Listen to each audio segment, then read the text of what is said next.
Սիրելի բռնակոծիներ, մի քիչ ձայնը թող բարձրացնեն, ձայնը։ Սիրելի բռնակոծիներ, բարև ձեզ, ողջունում եմ բոլորիդ։ Եկեք մի հատ բուռն ծափերով իրար ողջունենք։ Ժողովուրդ, ուրեմն հետևյալ մի տրամաբանությունը կա։ Մենք արդեն երրորդ բնակավայրում ենք Սիսիան խոշորացված համայնքի եւ Սյունիքի մարզի եւ ընդհանրապես տենց խնդիր կա, մարդ որ իշխանության մեջ է ալնում, միշտ մտածում է, ասում է իրականությունից կկտրվի, կմեկուսանա, միշտ ուզում ենք անմիջական իրականության հետ առերեսվենք եւ դրա համար էլ ես գյուղերում տենց սկզբունքը աշխատում եմ, որտեղ հնարավոր է առաջին տունը մտնեմ եւ առաջին չնախատեսված մարդկանց հետ շփվեմ։ Եվ ես ուզում եմ ձեր իմ փորձը կիսենք։ Առաջինը Գորայ գյուղում ենք մտանք պատահական մի տուն եւ տանը երկու թոշակառու, որոնց հետ խոսալից ասացին, որ երկու թոշակն է 10,000 դրամով բարձրացել է, պլյուս հետ վճարով նայած ամիս ստանում են մինչև կարա 9,000, կարա 11,000 դրամ։ Այսինքն եւ իհարկե նաեւ մենք ներդրել ենք այդ ծրագիրը երկու երեխա կար անչափահաս, իրանց առողջության ապահովագրությունն է, մեծերի առողջության ապահովագրությունն է, չէ, չնայած տիկինը 65-ը ապրիլին էր լրացել, ասում էր ես դեռ ներառված չեմ, բայց հետո առողջապահության նախարարը ասեց, որ երբ որ լրանում է տարիքը, այս ամիս լրացավ, հաջորդ ամսվա 1-ից արդեն մարդը ընդգրկվում է։ Հաջորդը կանգնեցինք Անգեղակոտ գյուղում, մի կին պատշգամբից նայում էր։ Բարևեցինք, մի քանի անգամից բարևեցինք, հետո հետաքրքրվեցի, թոշակը բարձրացել է, ինչքան, 12,000 դրամ, հետ վճարից օգտվում եք, ինչքան եք ստանում, նայած ամիս, էլի մոտավորապես 10,000 դրամ, առողջության ապահովագրությունից օգտվում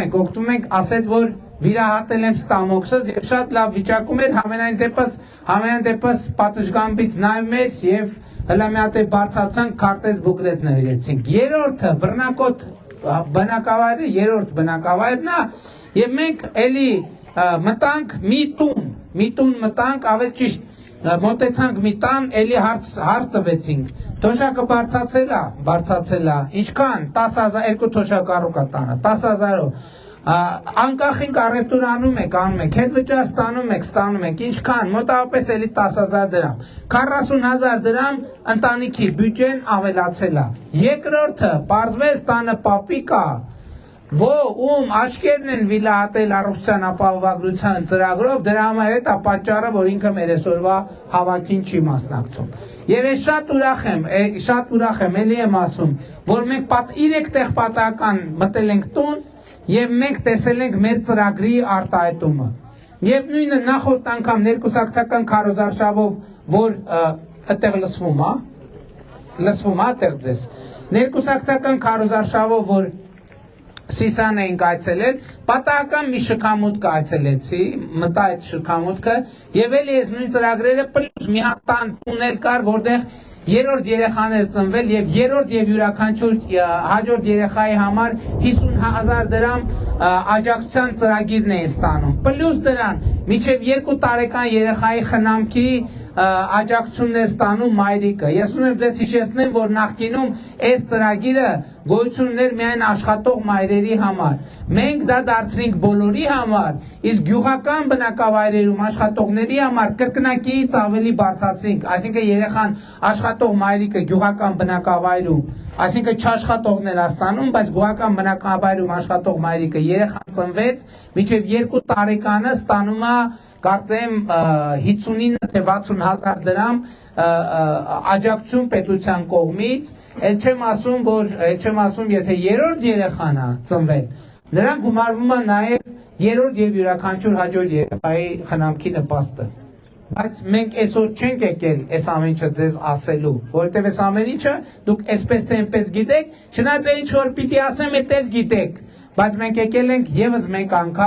եւս մեկ անգամ դա ձեզ ասելու, որովհետև այս ընտրություններում բազմաթիվ հարցեր կա։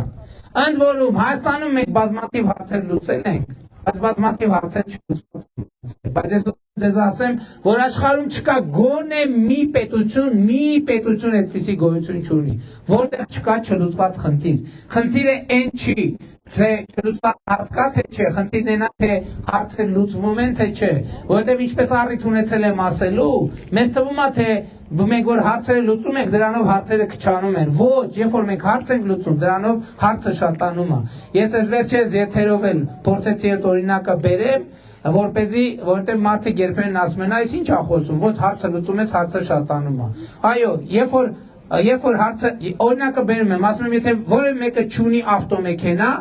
ինքը ունի մի հարց, ավտոմեքենա չունենալու հարց։ Մի հարց, չունի ավտոմեքենա, պետք է լուծի ավտոմեքենա ունենալու հարց։ Հենց ինքը ունեցավ ավտոմեքենա, ինքը ինչ հարցեր պետք է լուծի։ Առաջինը պետք է մտածի ավտոն որտեղ է կանգնացնելու ցերեկը, ավտոն որտեղ է կանգնացնելու գիշերը։ Եվ էսը կարող է կարկուտ գա։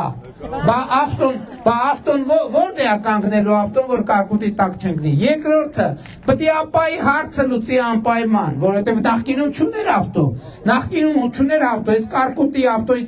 ավտոն կարկուտից պահելու հարցը չուներ։ Ապայի հարցը չուներ։ Գիշերը ավտոն կանգնացնելու տեղի հարցը չուներ։ Հաջորդը տեղ տեղացմոտր պետք է անցկացնի։ Հաջորդը վառելիքի գնի հարցը պետք է լուծի։ Մեծ հավանականությամբ ավտոն ձեռքաբերե վարկով, այդ վարկը ոնց պետք է փակի, որ չընկնի սև ցուցակ։ Հաջորդ խնդիրը էլի այդ խնդիր կար, հա, ամառային ձմեռային անիվներ եւ այլն եւ այսպես վարորդական իրավունք, տուգանք, ինչքան էլ կարգապահ լինի վարորդը, մեկը որոշակի տուգանքներ ստիպված է լինում վճարել։ Եվ հետեւաբար իմացեք, որ հարցերի գոյությունը չի էականը, հարցերը փոխվում են, թե մնում են նույնը։ Երբ որ հարցերը փոխվում են, նշանակում է երկիրը զարգանում է։ Բայց էլ եմ ասում, մեր հիմնական ասելիքը այսօրվա հետևյալն է, այս ընտրությունների, որ մենք եկել ենք ասել, որ խաղաղությունը հաստատվել երկրում եւ մենք պետքա տեր կանգնենք խաղաղությանը, որովհետև այսօր շատ է խոսվում դրա մասին, հիմա այդ խաղաղությունը կա, չկա, այդ խաղաղությունը հուսալի է, հուսալի չի, այդ խաղաղությունը լուրջ վերաբերվենք, լուրջ չվերաբերվենք։ Ես միշտ բերում եմ նորածին երեխայի օրինակը։ Նորածին երեխան երբ որ ծնվել է, մի օրեկան է, ինքը կա թե չկա, ինքը կա, երբ որ մի շաբաթական է, ինքը կա թե չկա, ինքը կա, ինքը ունի անուն, ազգանուն, ինքը մարդ է, ինքը քաղաքացի է, ինքը թանկ է, ինքը կարևոր է, ինքը սիրելի է, բայց եթե մենք իր նկատմամբ խնամք չտանենք, շանս չունի այդ երեխան։ Եվ հիմա խաղաղությունը այդ նույն երեխան է, որը ծնվել է, եւ նորածին է, մանուկ է, բայց եթե այդ երեխան իր հետ իր ուրախությունը բերել է մեզ, որովհետև այն որ Հայաստանում, որովհետև ընտանիքում երբ որ երեխա ծնվում ուրախանում են, չէ՞ բոլորը։ Մեր խաղաղությունն է որպես երեխա իր ուրախությունը բերել է 2 տարի արդեն Հայաստանի սահմաններին,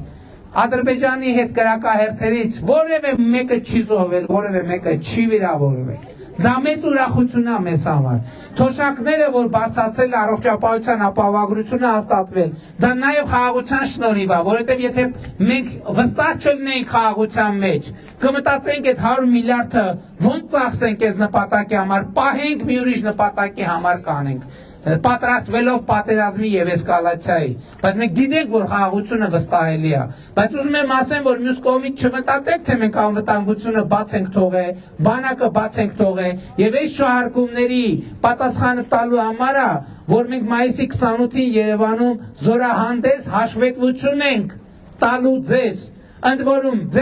ցույց ենք տալու միայն նոր ձեռքբերված զենքերը, որովհետև սա սովորական զորահանդես չի, որ մենք Հայաստանի բոլոր զենքերը ցույց տանք։ Մենք ուզում ենք ցույց տանք միայն 2022 թվականից հետո ձեռքբերած զենքերը, եւ ովքեր ժամանակ հավես ունեն, թող գան Երևան Հանրապետության հրապարակում տեսնեն, ովքեր ժամանակ չունեն, հավես չունեն, հեռուստացույցով հույս ունեմ կտեսնենք։ Բայց այս ընտրությունների ամենակարևոր իմաստը եւ նպատակը մեկն է։ Մենք իրար հետ այդ նորածնի նկատմամբ պետք է խնամք տածենք, խնամքով վերաբերվենք եւ պետք է տեր կանգնեք խաղաղությանը, դուք պետք է տեր կանգնեք խաղաղությանը, որովհետեւ դա ձեր խաղաղությունն է, դա մեր խաղաղությունն է, դա Հայաստանի Հանրապետության խաղաղությունն է, որովհետեւ տեր կանգնելով խաղաղությունը նշանակում է, որ մենք Հայաստանի Հանրապետությանը տեր ենք, Հայաստանի Հանրապետությանը ինքնիշխանությանը պետությանը այսօրվան տեր ենք պատմությանը ապագային տեր ենք եւ ամենակարևորը մեր նահատակների հիշատակին ենք տեր որովհետեւ մեր նահատակների հիշատակին ավելի մեծ հարգանք եւ ավելի մեծ տուրք չկա քան խաղաղ զարգացած անվտանգ ուժեղ Հայաստանի Հանրապետությունը եւ ուրեմն Հայաստանի Հանրապետությանը պետության ինքնիշխանությանը անկախությանը մեր նահատակների հիշատակին դրա համար ինչ պետք է անենք այդ մեր տեր լինելը արտահայտելու պետք է գնանք ընտրական տեղամաս եւ ընտրություններ 2026-ին քվեարկում ենք ընտրում ենք ընտրություններ 2026-ին քվեարկում ենք այո ընտրություն եւ ելի ուզում եմ մի բան էլ ասեմ ժողովուրդ 2021 թվին մենք եկել ենք ձեզ ասում ենք իմիջիայլոց այն ժամանակ բռնակոթում չենք եղել 21 թվին հիմա նաեւ դիմում եմ այն գյուղերին որտեղ չենք մտնում մենք այս ընտրություններում աշխատում ենք մտնել այն գյուղեր որ նախորդ ընտրություններում չենք մտել նենց որ խնդրում եմ ներողամիտ գտնվեք բա ոնց կլինի տենց 1-2-3 ընտրություն բռնակոտ ոնց չգայինք չէր լինի մենք 21 թվին ձեզ ասում ենք ապագա կա այսօր եկել ենք ասել որ այս ապագան խաղաղությունն է ապագան բարձրացված թոշակներն են ապագան բռնակոթում կառուցվող կրթահամալիր դպրոցն է ապագան առողջության ապահովագրությունն է ապագան բարեփոխվող եւ հզորացող բանակն է ապագան եւ կարեւորը սա պատմական փոփոխություն է որովհետեւ նախկինում ապագան միշտ եղել է մեզանից հեռու այսօր մեզանից հեռու չի ապագան այս ինչ որ մենք հիմա իրար հետ խոսում ենք դա այն ապագան է որի մասին մենք 21 թվին իրար հետ խոսում ենք եւ եկել է ապրելու ժամանակը եկել է ապրել մենք դուրս ենք եկել գոյատևելու այդ պատմական ցիկլից մենք մտել ենք ապրելու զարգանալու մեր երկիրը շենացնելու եւ մեր պետությունը սերնդեսերունդ 100-ամյակով 500-ամյակով 1000-ամյակով մեր սերունդներում փոխանցելու սիրելի բռնակոծիներ նաեւ ուզում եմ տեղակ պահել որ Սյունիքի մարզի մեր մեծ հավաքը նախատեսված է Կապանում վաղը ժամը 7:30 Գարեգին Նժդեի հրապարակում եւ ով որ ժամանակ հավես տրամադրություն ունի խնդրում ենք եկեք բոլորից սպասում ենք այնտեղ անակնկալներ ունենք նաեւ ձեզ համար իսկ հիմա ուզում եմ բոլորիդ ասեմ որ բոլորիդ սիրում եմ բոլորիդ առաջ խոնարհվում եմ եւ բոլորովդ պարծենում եմ եւ համոզված եմ որ ընտրություններ 2026-ին բռնակոթը կքվեարկի 16-ին լավ եղեք շնորհակալ